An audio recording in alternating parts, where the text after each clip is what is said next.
Welcome to my channel, where there are interesting and equally sensational stories. Listen to today's story.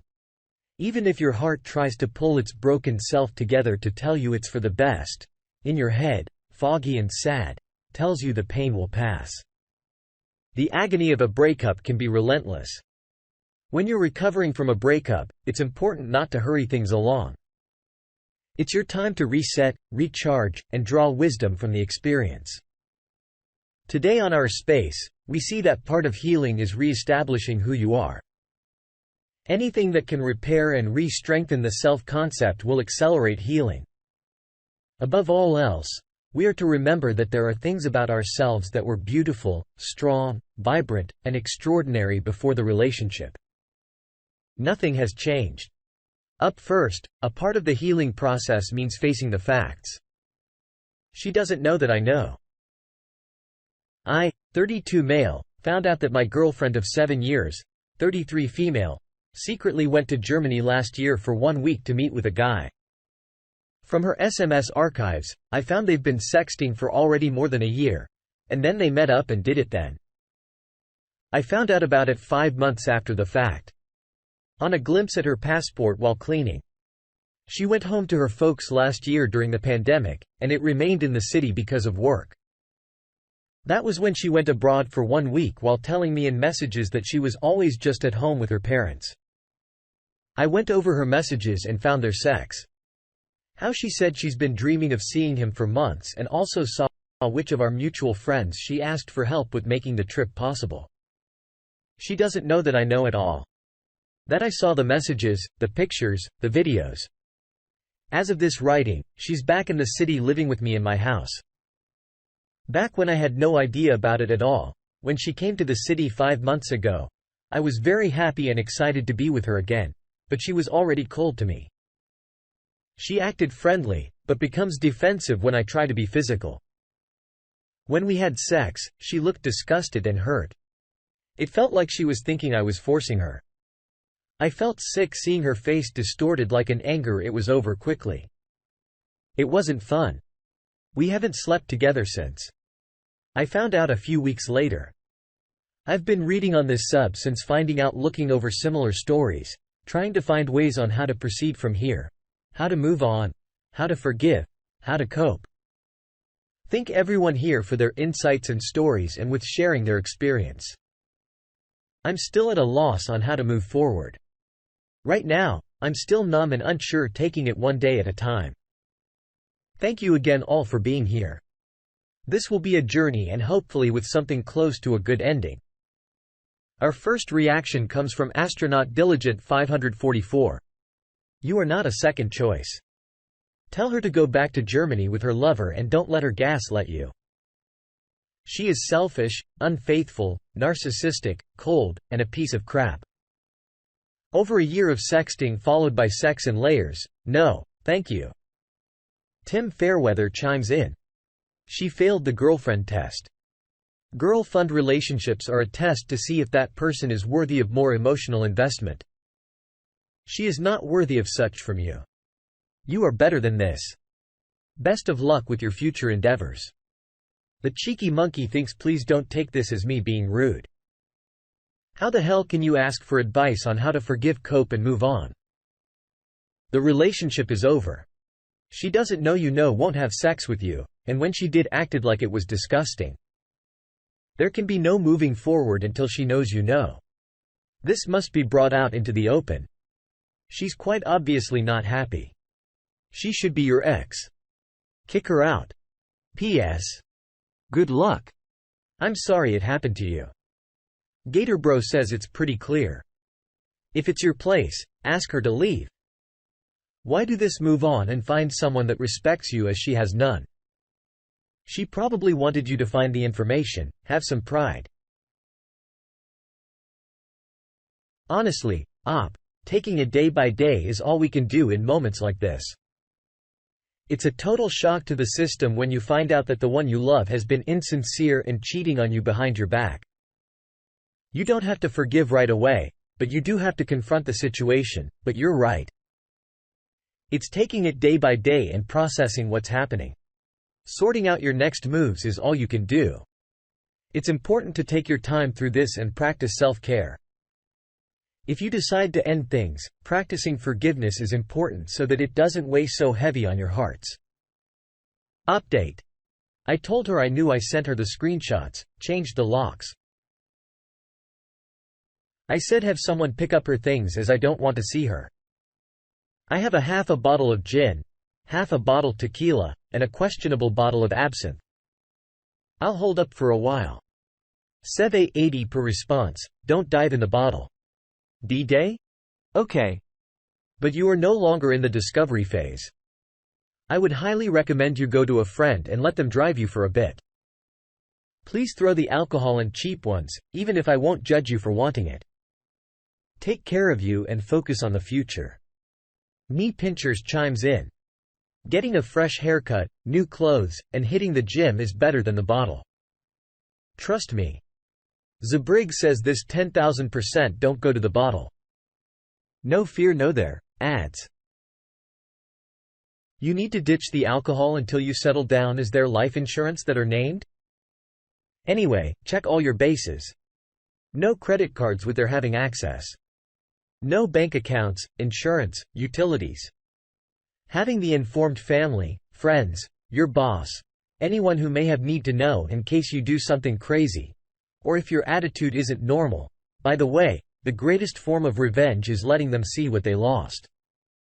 A drunken slouch would make them happy and not regret their decision. Good luck. This experience can be so destabilizing that it might distract you from your normal daily routines.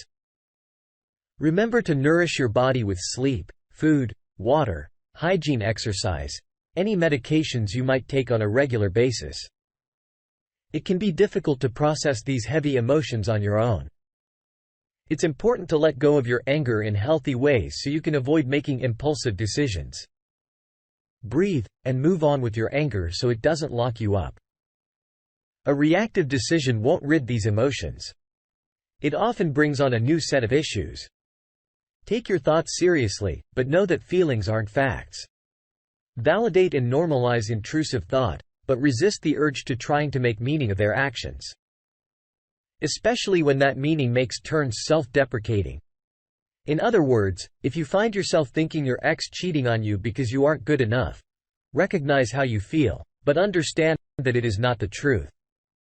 You're good enough exactly the way you are. This will help to redirect and reframe thoughts in a healthier way. Let's help out by sharing some of the healthy ways we've gotten over infidelity in the comments below. Meanwhile, our next teaches us that we have to do what's best for us, even though that may mean we have to make one of the hardest decisions in our lives. My ex, 31 male, wants the dog back after cheating on me and getting his boss pregnant. Get ready, grab some popcorn, and get comfortable because I'm getting you details for better understanding.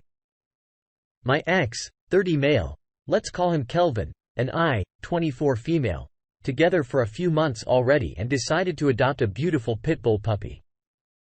I was already living with Kelvin for this and thought it was a great idea since he worked a lot and the puppy would keep me company. Now, this next is some background, but I promise it's relevant to my choice and hopefully give you a better idea of where I'm coming from. I met Kelvin in my hometown where I used to live with my parents, fell in love with him, and we moved together to the city, Mexico City, where I could keep studying and he could get a better paying job. I didn't know the city or anyone there, so I had nothing else to do but study online since this was during the pandemic. I tried getting a job, but was hard with my schedule. A couple of weeks after we moved, he and I came up with the idea to adopt a puppy to keep me company. We found one on Facebook Marketplace, paid for his vaccinations and fees, and got him home, a small studio apartment. Calvin took the role of provider since I'm still in med school and couldn't work a full-time job without falling behind or leaving the puppy alone for way too much time. We both decided he would take on the responsibility of working and paying bills. I, in return, would take care of the apartment, clean, cook meals, do laundry, take care of the dog, basic household chores. I was also happy with it, so it was a mutual agreement. My parents would periodically send a small amount of money from me since I'm still in school, but were not happy with my decision of moving with this guy. I barely knew, and they never met. I wish I'd listened, but I was too in love and stubborn to see the flaws of my decision. Fast forward months later, things were not so great.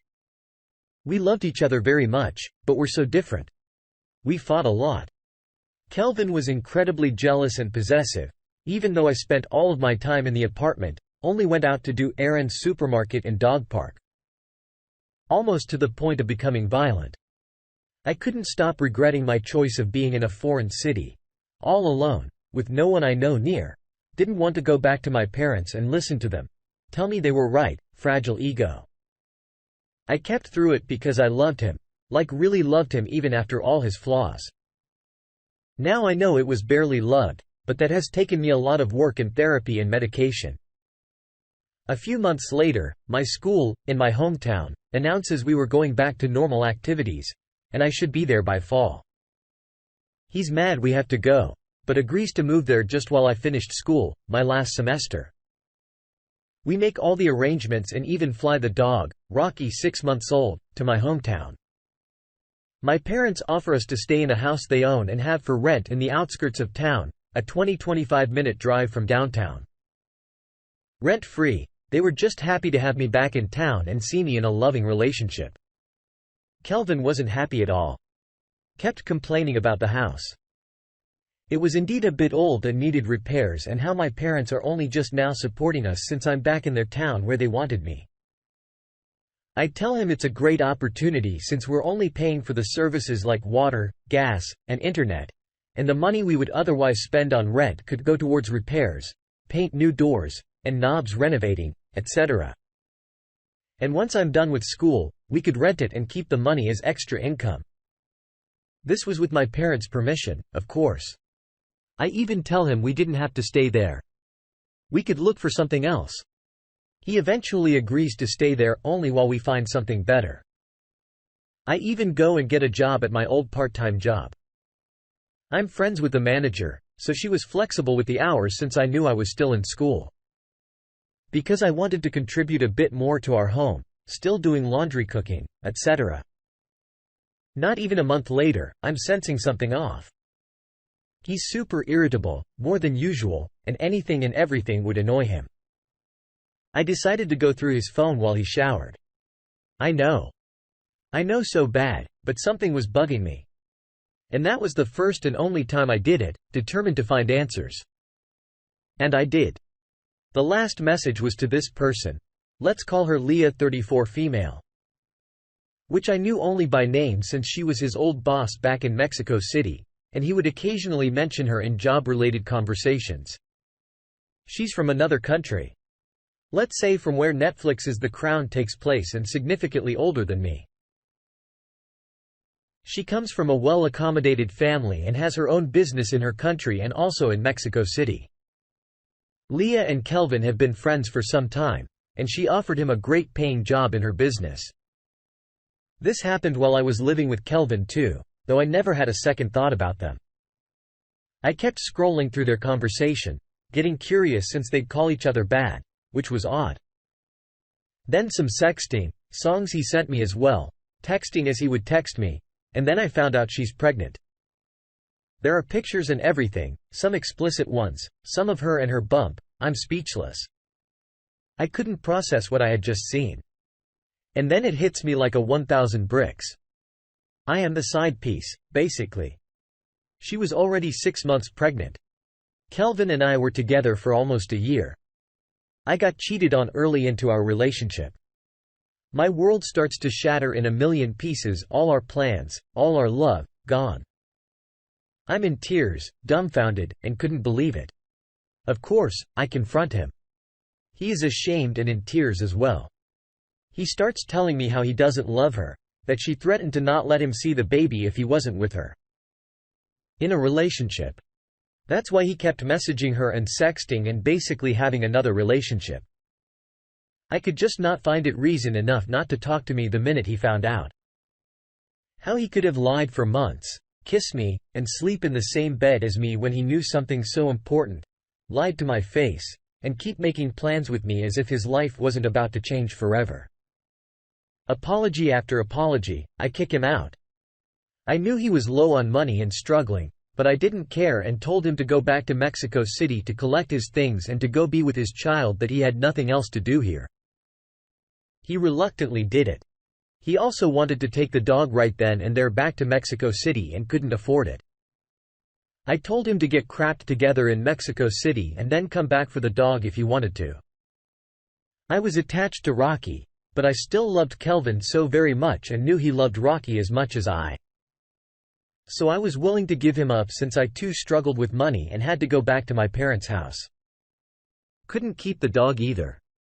Kelvin flies to Mexico City and then to Leah's country where she will be having the child. Never coming for Rocky, which I understand. I, devastated and feeling like a fool, moved back to my parents' house ashamed, and now with a 66-pound pit bull to look after. My parents are angels and let me keep him. With my part-time job, I could continue taking care of Rocky.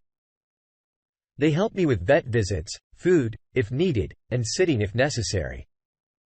I am eternally grateful for them and can now appreciate everything they have ever done for me and my siblings and now Rocky. 2 weeks after Kelvin leaves, I'm not feeling well. I find out I'm pregnant. I thought the world was laughing at me as if life was pulling me the coolest joke. I was pregnant too. 2 women pregnant in the world at the same time from the same guy.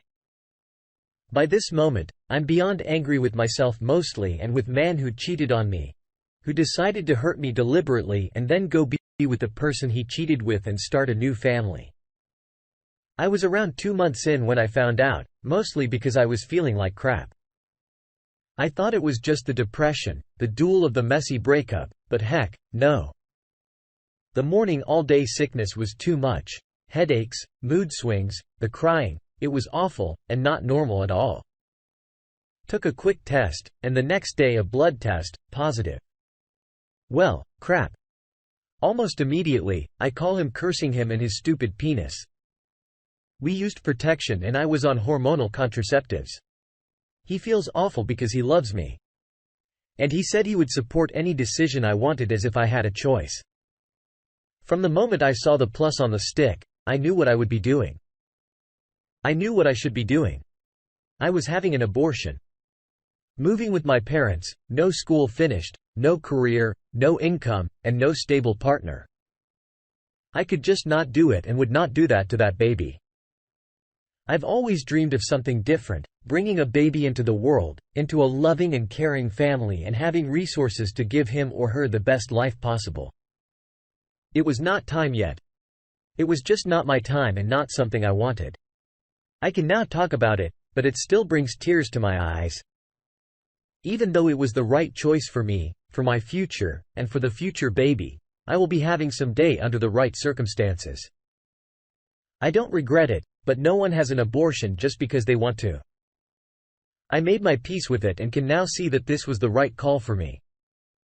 Kelvin supported my choice. Not before trying to convince me to have it. And by the support, I mean, he said, "Okay," to my decision, and sent me money just for the ultrasound. Like $50 maybe that I needed before the abortion process. Keep in mind, I'm from Mexico. Where abortion. It's still illegal in most states, so you have to be super careful with who and where you go to.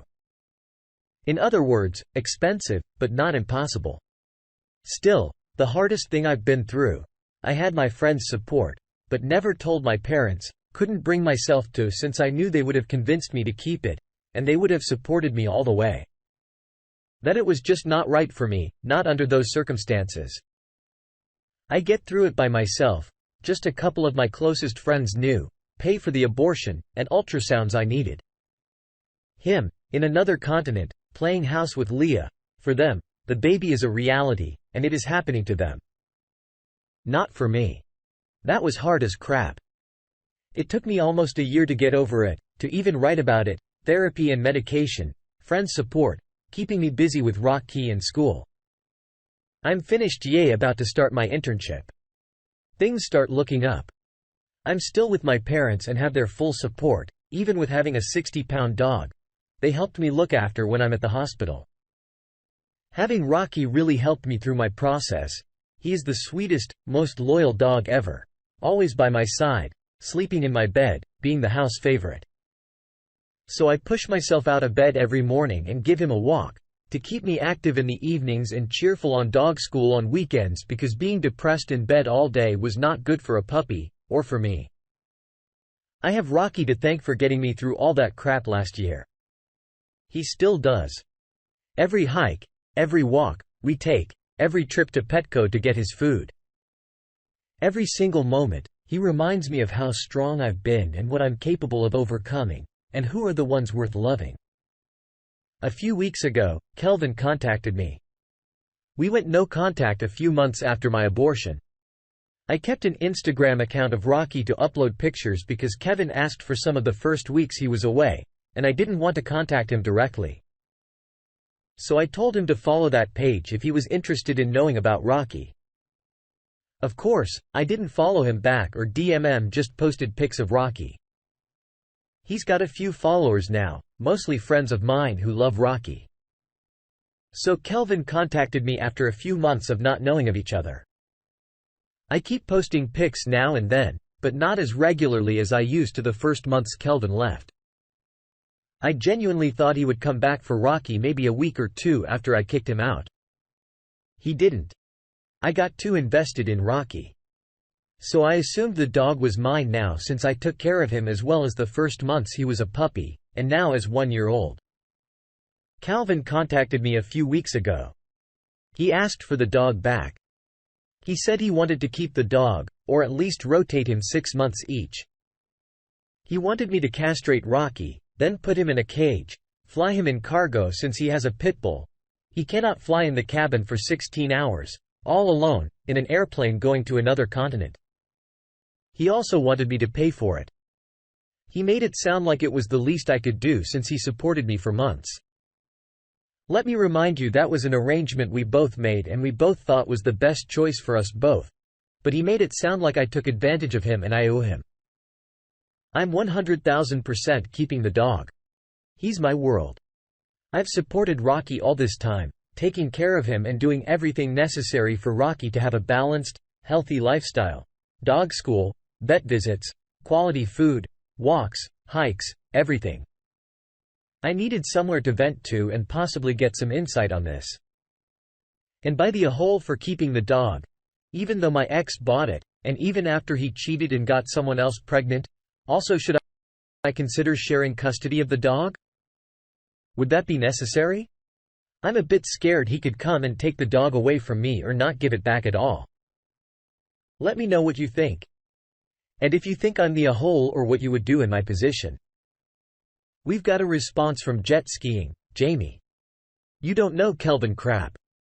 Plus, I don't think Rocky would enjoy being carted around. If he wants a dog's about, there are usually plenty available for adoption. Hunting Row 3961 says nope, nope, and nope. You owe him nothing, nothing at all. Don't agree to give him back. Does he have proof of having purchased the dog as the dog registered to him? If he comes to claim the dog, make small folder, make him pay all the bills, dog school, vet costs, grooming costs, food, everything. You paid until now. Reddit to Venture 2019 ads, you and Kelvin are using the dog to stay connected. Why else are you allowing Kelvin to view your social media posts? Cut Kelvin off completely. Block your phone and social media. If you need to change your phone number, start a file with every receipt for food, vet, and licensing. This way, if he tries to go the legal route, you will have all the proof who is taking care of the dog. Do not acknowledge any contact Kelvin may attempt. Oh my goodness, OP. You're absolutely not the a-hole. After all of that, he keeps calling back thinking he can just walk in and get the dog back? Nope. That level of entitlement is appalling, and what he did to you and how he treated you was disgusting. You've taken care of and supported the dog until this point. Not to mention everything you've gone through physically and emotionally because of his inability to keep his penis in his pants. The dog is yours, not his. He doesn't get to decide when he can just waltz in and decide to be a doggy dad. Sounds like he's trying to prove something to himself, like he's actually a good person or something. He has his own kid to worry about. The dog is yours and yours alone. What do you think? Does the dog belong to Op or should she split custody? Do you have a similar story? Let us know in the comments below. And thank you for joining us today on our space. Like and subscribe and hit that notification bell so you don't miss out on our next video. We'd hate for you to miss it. Also, please let us know what you thought of today's content. We love hearing from you. See you soon.